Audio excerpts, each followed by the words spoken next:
ओम श्री गणेशाय नमः। नमस्कार दोस्तों, स्वागत है आप सभी का हमारे चैनल भक्ति ज्ञान में। दोस्तों, आज मैं आपको भगवान श्री गणेश जी की कहानी सुना रहा हूँ।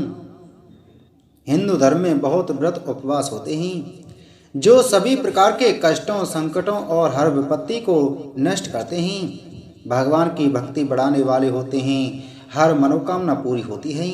जो भी भगवान की भक्ति करता है और अंत समय में मोक्ष की प्राप्ति एवं वैकुंठ की प्राप्ति होती है। जब हम कोई भी व्रत उपवास करते हैं तो व्रत उपवास के समय हमको गणेश जी की कहानी अवश्य सुननी चाहिए, जिसे सुनने और पढ़ने से हमारा व्रत पूर्ण होता है और हमें व्रत का फल प्राप्त होता है।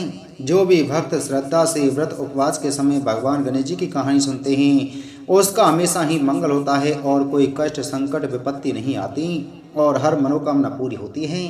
आइए सबसे पहले सुनते हैं भगवान गणेश जी की जन्म की कहानी। एक बार की बात है, माता पार्वती अकेले बैठे बैठे मन में विचार कर रही थी और नहाने का सोचा, लेकिन माता पार्वती के सभी अंगरक्षक शिव जी के साथ कैलाश पर दौरे के लिए गए हुए थे। इस विषय को लेकर माता पार्वती विचार में पड़ गईं। स्नान के वक्त द्वार पर निगरानी कौन रखेगा, इस बात पर माता पार्वती चिंतित हो गईं। चिंतित माता पार्वती ने अपने हाथों को रगड़कर मैल निकाल दिया और उसको एक छोटे से बालक का रूप दे दिया। कुछ समय बाद जब माता पार्वती को एहसास हुआ कि उन्होंने अपने मैल को एक छोटे से बालक में डाल दिया है, माता पार्वती उस छोटे खिलौने से मोहित हो गईं और उसमें जीवन डालने का निश्चय किया। तब माता पार्वती ने अपनी दिव्य शक्ति से उस खिलौने को एक सुंदर जीवित बच्चे में बदल दिया। अब जैसे ही बच्चा चेतन हुआ, सबसे पहले बोला, माते कोटि कोटि प्रणाम। माता पार्वती ने उस बच्चे को आशीर्वाद दिया और दोनों ने खूब बातें की। कुछ समय बाद जब उस बच्चे को भूख लगी, माता पार्वती ने आंखें बंद की और मंत्र सिद्ध कर एक लड्डू उत्पन्न किया और बच्चे को दे दिया।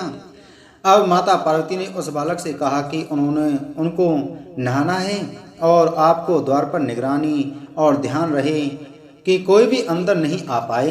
माता पार्वती ने आंखें बंद की और एक दिव्य दंड को जागृत किया और उस बालक को दे दिया। अब वह द्वार पर जाकर बालक खड़ा हो गया और द्वार की सुरक्षा करने लगा। कुछ समय पश्चात भगवान शिव वहां आ पहुंचे और द्वार के अंदर प्रवेश करने लगे। बालक ने अनजान व्यक्ति को देखकर सामने खड़े हो गए और अंदर प्रवेश होने से मना कर दिया। शिवजी ने कहा, तुम मेरे सदन में मुझे ही नहीं जाने दे रहे हो, लगता है तुम मुझे जानते नहीं हो। तुम जिस द्वार के सामने खड़े हो वह मेरा ही निवास है और अंदर जो स्त्री है वह मेरी अर्धांगिनी है। तब वह बालक बोला, अच्छा, वह आपकी पत्नी है तो हम भी उनके पुत्र हैं। हम आपको किसी भी स्थिति में अंदर नहीं जाने देंगे, मैं वचनबद्ध हूँ। भगवान शिव को गुस्सा आ गया और त्रिशूल तानकर एक झटके में उस बच्चे के सिर और शरीर को अलग कर दिया और द्वार के अंदर चले गई। माता पार्वती गहने धारण कर रही थी। शिवजी को अंदर देख माता पार्वती ने पूछा, स्वामी आप अंदर कैसे आए? क्या आपको उस बच्चे ने रोका नहीं? उस बच्चे ने रोका, लेकिन वह अपने प्राण से गया। देवी पार्वती शिवजी के यह वचन सुनकर दौड़कर बाहर आईं और उस बच्चे के पास आकर रोने लगीं। जैसे ही माता पार्वती की आंखों में आंसू निकले तो तूफान का तहलका मच गया और सागर की लहरें आसमान को छूने लगीं। सभी देवता घबरा गए और भागकर शिवजी के पास आए। ब्रह्मा जी भी वहां आ पहुंचे। माता पार्वती को विलाप करते देखकर ब्रह्मा जी ने पूछा, बेटी तुम इतना विलाप क्यों कर रही हो?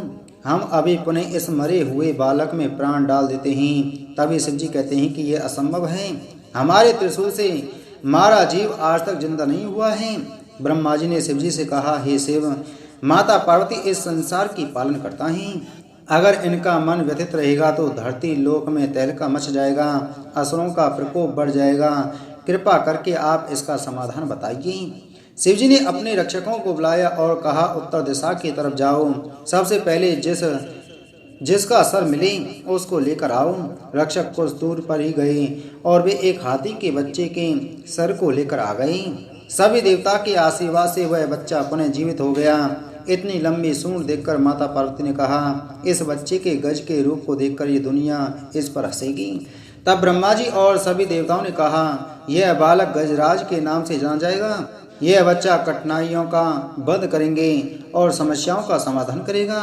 इस बालक की पूजा हम सभी देवताओं से पहले होगी। दुनिया इसको श्री गणेश के नाम से जानेगी। तभी से भगवान श्री गणेश जी की सभी देवों से पहले पूजा की जाती है। इसलिए हम श्री गणेश जी को प्रथम पूज्य के रूप में मानते हैं। बोलो गणेश भगवान की जय।